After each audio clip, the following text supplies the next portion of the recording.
Olá! Sejam bem-vindos a mais um episódio aqui das nossas aulas do YouTube, do Grupo PET Química. Hoje, a nossa aula de Química será sobre as teorias de ácido e base. Fique com a gente para conhecer um pouco mais sobre esse assunto, que é muito importante, principalmente quando a gente fala sobre produtos de limpeza. Começamos o nosso assunto falando sobre a teoria de Arrhenius. Antes de Arrhenius definir o que eram ácidos e bases, já havia um debate sendo feito sobre o assunto, porém, essa foi uma das primeiras definições realmente úteis, que foi proposta em 1884. Arrhenius definiu um ácido como um composto que contém hidrogênio e reage com água para formar íons hidrogênio, no caso, H+. E a base foi definida como um composto que gera íons hidróxido em água, ou o OH-. Os compostos que atendem a essas definições são chamados de ácidos e bases de Arrhenius. O HCl, por exemplo, é um ácido de Arrhenius. A gente consegue ver aqui, nessa reação, que em água ele ioniza e gera o íon H+, o íon de hidrogênio, e o Cl-. Então, pela definição, a gente pode ver que ele seria considerado um ácido de Arrhenius, né? Um composto que contém hidrogênio e que em água forma íons de hidrogênio, ok? O NaOH, da mesma forma, poderia ser definido como uma base de Arrhenius, pois em água ele ioniza formando Na+, e o OH-, que é o nosso íon hidróxido. Essa seria a forma mais simples para vocês verem o que seria um ácido e base. Mas a gente tem que pensar também em outros exemplos. Por exemplo, pensando no CH4. O CH4, apesar de conter hidrogênio, não é considerado um ácido de Arrhenius, porque em água ele não gera o íon H+. Enquanto isso, a amônia, NH3, tem hidrogênio, mas não é considerado um ácido de Arrhenius, e sim uma base de Arrhenius, uma vez que em água, aqui embaixo vocês conseguem ver, gera o íon OH-. Essa foi a primeira teoria que surgiu, né, realmente útil, nos dias então, em 1884, só que tinha um problema muito claro para essa teoria, que seria, no caso, que só se refere a um solvente particular, que é o caso da água.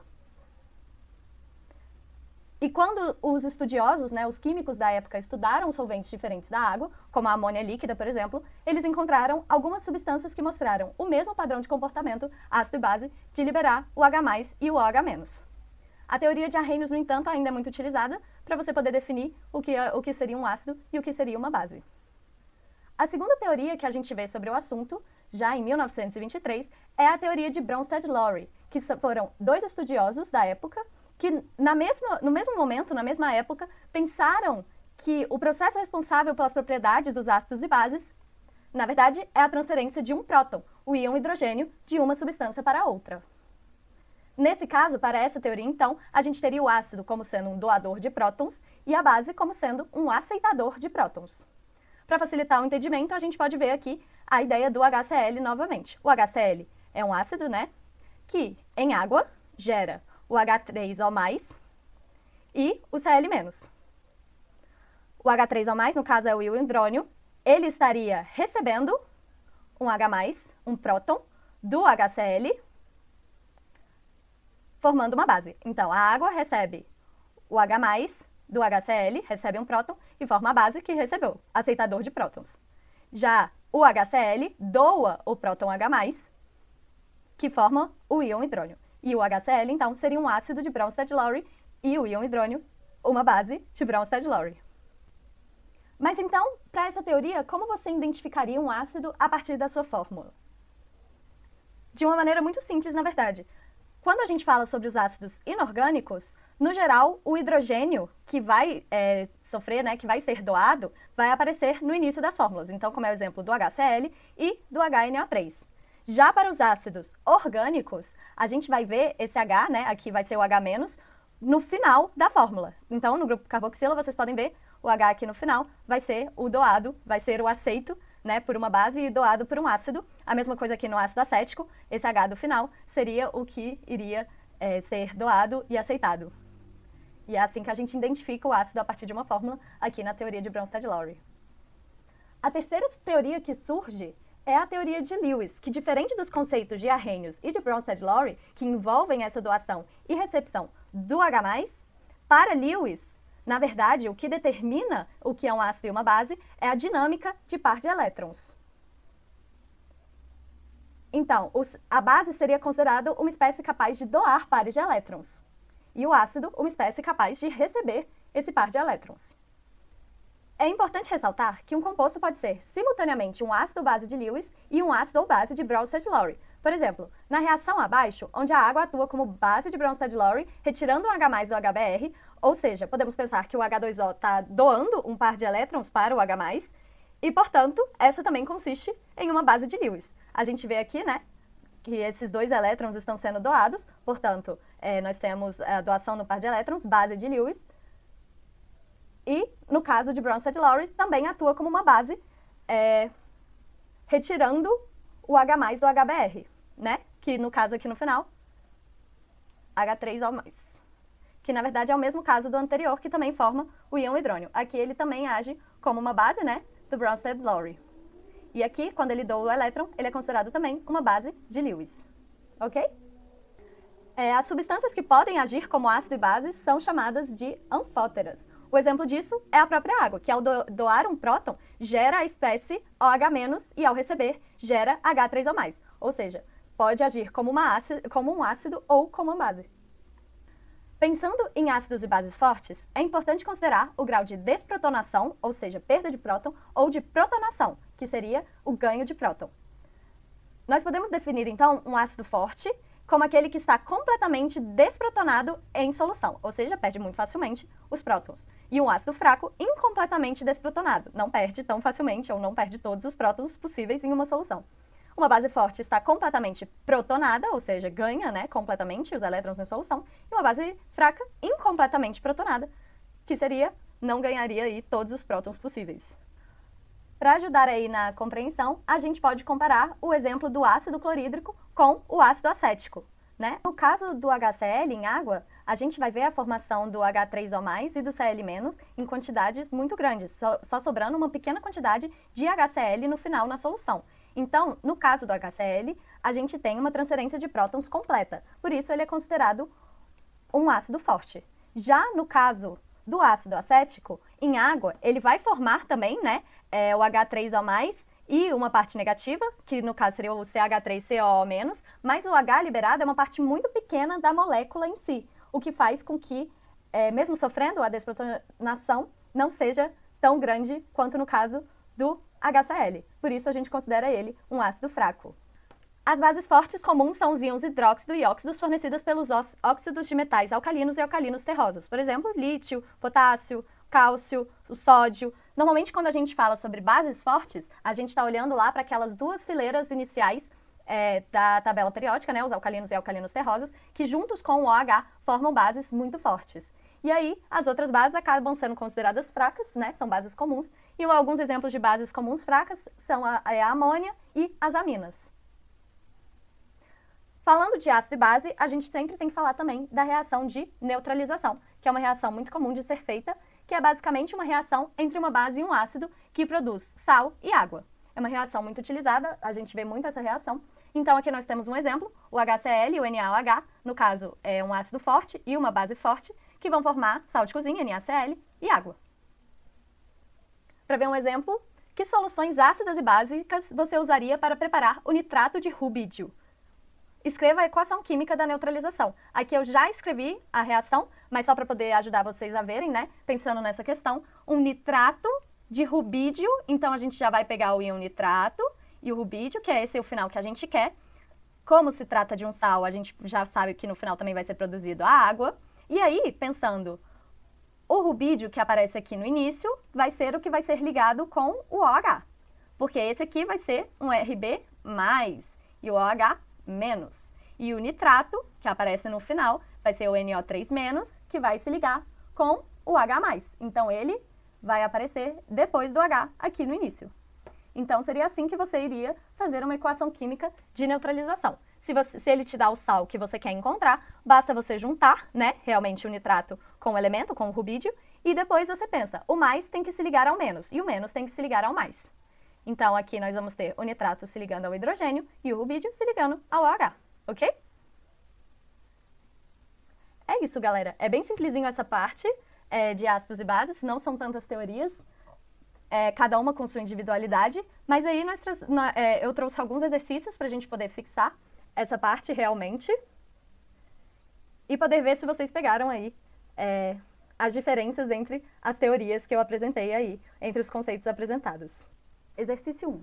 5 compostos estão sendo estudados em um laboratório de pesquisa: HCl, KOH, glicose, CH3COH e NH3. Um técnico preparou uma solução de um dos componentes em água, mas esqueceu de rotulá-la. Você precisa identificar a solução e usa fenolftaleína e um medidor de condutividade. A solução deixou a fenolftaleína rosa e tem baixa condutividade comparada com uma solução padrão de NaCl.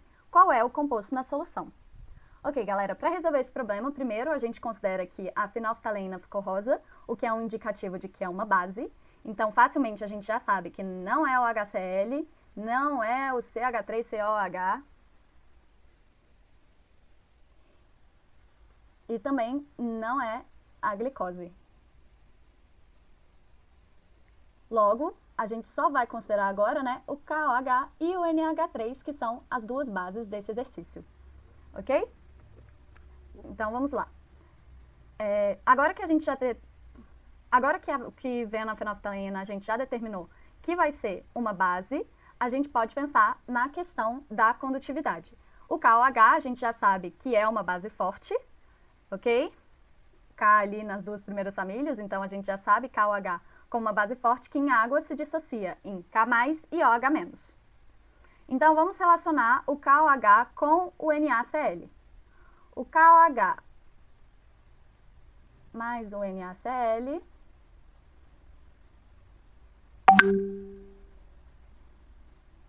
vai formar KCl mais NaOH.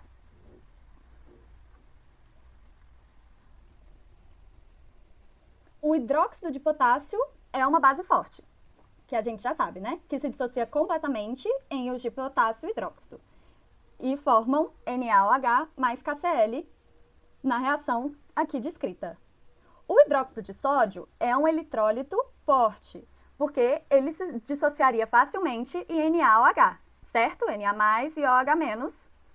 Como a gente viu, o Na também, né, está nas duas primeiras famílias, a gente já sabe que isso é um indicativo de uma base forte. Ou seja, em água, esse NaOH iria se dissociar em íons e logo seria um bom condutor, ele teria uma alta condutividade. Então não tem como ser o KOH nessa solução, porque ele fala que tem baixa condutividade. E o KOH com o NaCl iria formar NaOH, que em água iria formar Na+, e OH-, que é um bom condutor aí. Então, o composto na solução só pode ser o NH3, ok? Então, é assim que se resolveria aí esse primeiro exercício. Obviamente, você teria que ter o conhecimento de que a fenolftaleína fica rosa com bases. Então, é basicamente assim que a gente resolveria esse primeiro. Para o exercício 2, classifique cada um dos seguintes compostos como um ácido ou base de Bronsted, ok? A gente vê aqui já o H no início aqui, o que já nos indica que isso aqui é um ácido, o Hzinho no início aqui indicando. Ó, aqui ele já te fala ainda, ó, na B, que é um derivado da amônia. Então, a gente já vai saber que isso aqui vai ser uma base, que como a gente viu, a amônia é uma base de Bronsted. Aí agora, a gente volta aqui, olha de novo o Hzinho aqui no início da base, desculpa, no início aqui do ácido orgânico. Então, isso aqui é um ácido. Ó, de novo aqui, muito fácil essa D também, a gente tem um OH, logo é uma base. E por fim, HiO4, também já temos aqui o Hzinho separado, é um ácido. Ok? Esse H no início e o OH são muito fáceis de identificar. Aqui na B a gente já sabe, por simplesmente falar que é um derivado da amônia. O que seria o mais complicado de identificar talvez fosse o HCOOH, né? Porque nós temos um H e um OH.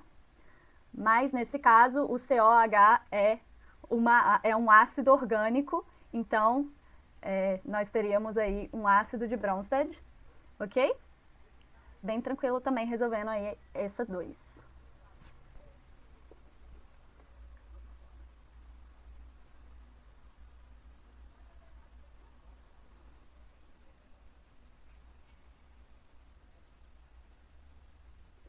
Beleza, podemos passar então agora para 3.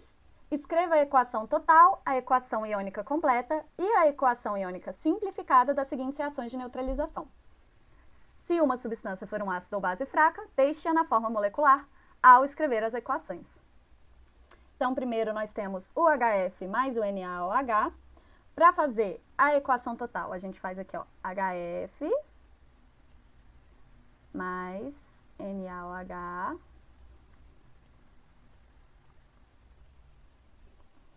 Isso aqui é tudo aquoso, viu, gente? Ali em cima também é aquoso, no caso.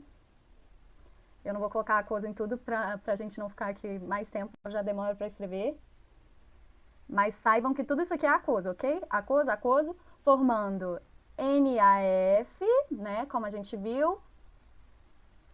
Aqui a gente só junta os positivos com os negativos. A gente sabe que os primeiros aqui vai ser positivo, o segundo negativo, positivo e negativo. Mais água.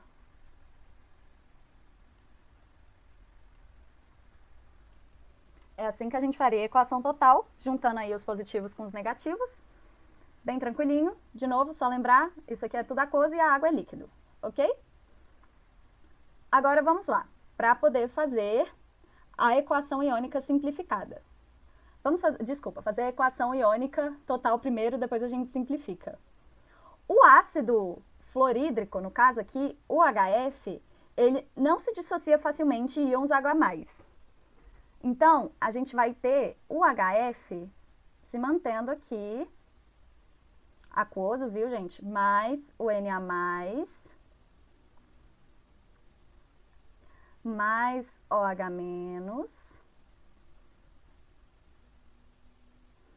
formando o Na+, mais F-, tudo aqui é aquoso também, mais água.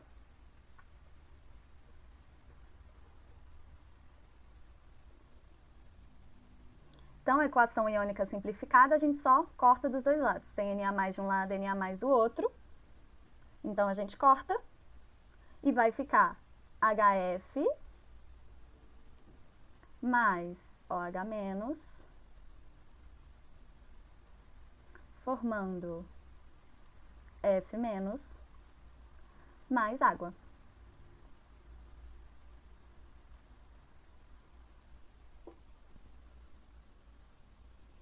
Ok?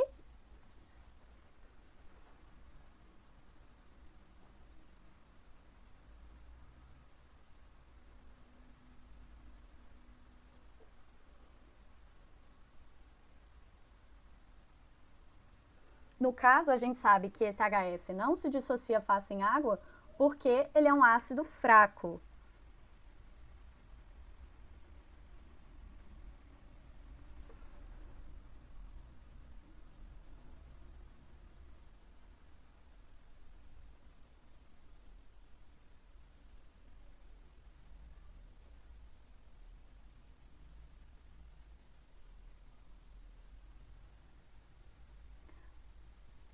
Desculpa aí, Pepe, eu tô checando aqui essa informação, porque na planilha não tá escrito direito o porquê que ele não, aí eu tô checando aqui.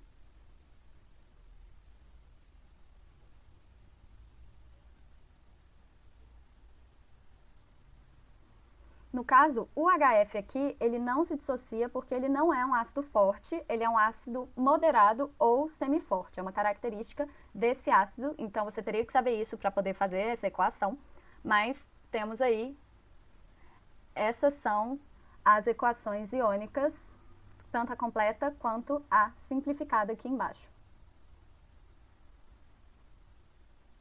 Os ácidos fortes seriam aqui se fosse o HCl, HBr ou HI, e se a gente tivesse outros ácidos, seriam ácidos fracos, ok?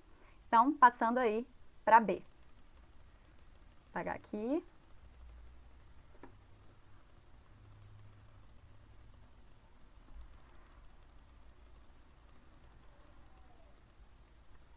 Ok, passando então aí para B.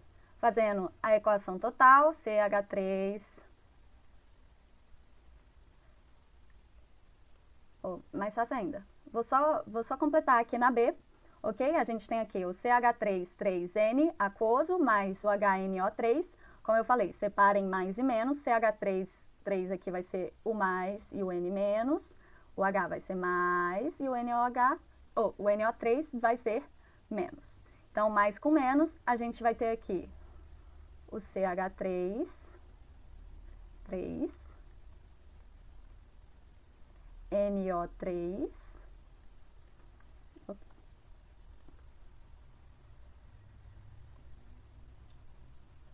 mais, isso aquoso também, o H, N. Oh, desculpa.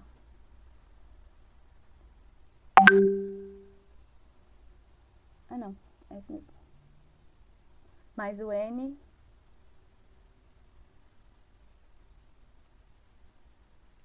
H3.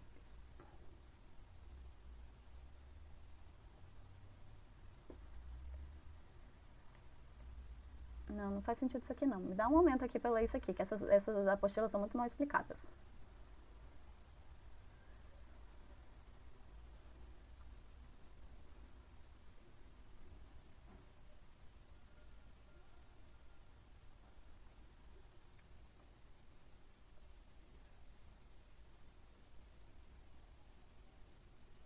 Ah, tá faltando um 3 aqui nessa equação. Era pra ser 3 aqui.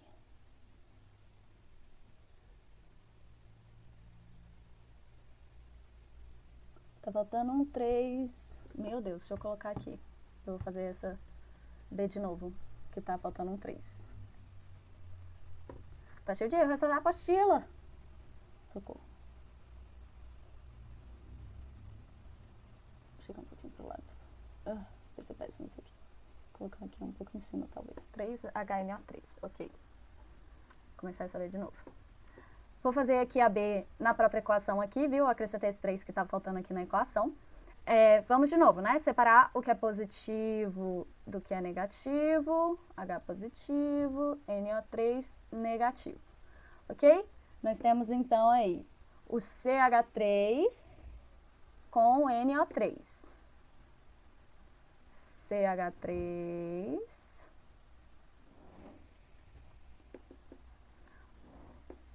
NO3. No caso, tá faltando o 3 ali. Eu vou puxar esse 3 para fora, porque a gente vê aqui na equação que temos 3NO3, 3H aqui também, e 3CH3 aqui. Então, eu vou puxar esse 3 para fora e colocar 3CH3NO3. Isso aqui é aquoso, mais o H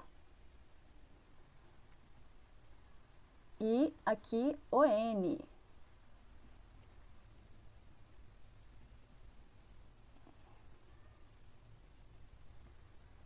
Lembrando que esse H, aqui nós temos 3. Então, seria H3N, mas para ficar mais bonitinho, a gente coloca, porque a gente já sabe essa equação, a gente coloca NH3. Ok? Temos então aí essa equação global, 3CH3NO3 mais o NH3. Ok? NH3 gasoso. Podemos, então, fazer a equação iônica completa agora. O CH3, aqui, o CH3,3N é uma base fraca, logo não se dissocia.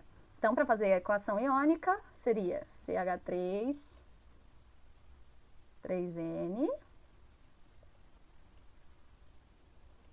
aquoso, mais, aqui nós temos o H+,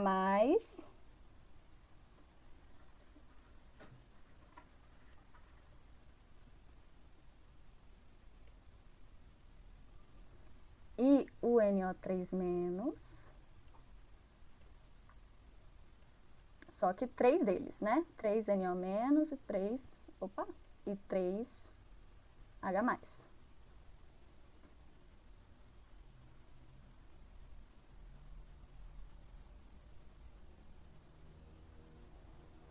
Ok? Isso aqui vai formar 3CH3NO3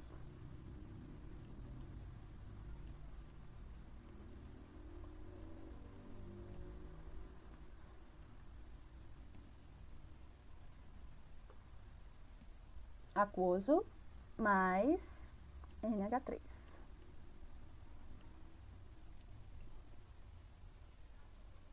Como não temos nada para cortar dos dois lados, podemos deixar assim e encerramos aí a letra B.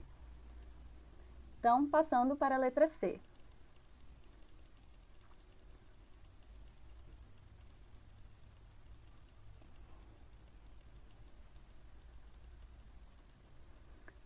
Passando para a letra C, agora nós temos LOH mais HI.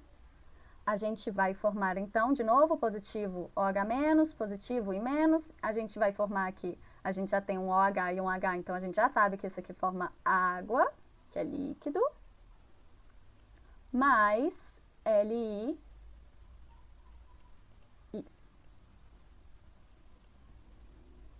Ok? Aquoso. Então, essa seria a nossa equação total. Indo para a equação iônica, aqui, finalmente, a gente vai ter a dissociação aqui da base. Então, Li mais OH-, que é uma base forte. E o HI também é um ácido forte. Então, também vai dissociar aqui em H+, mais I-. E isso vai formar Li+, mais I-,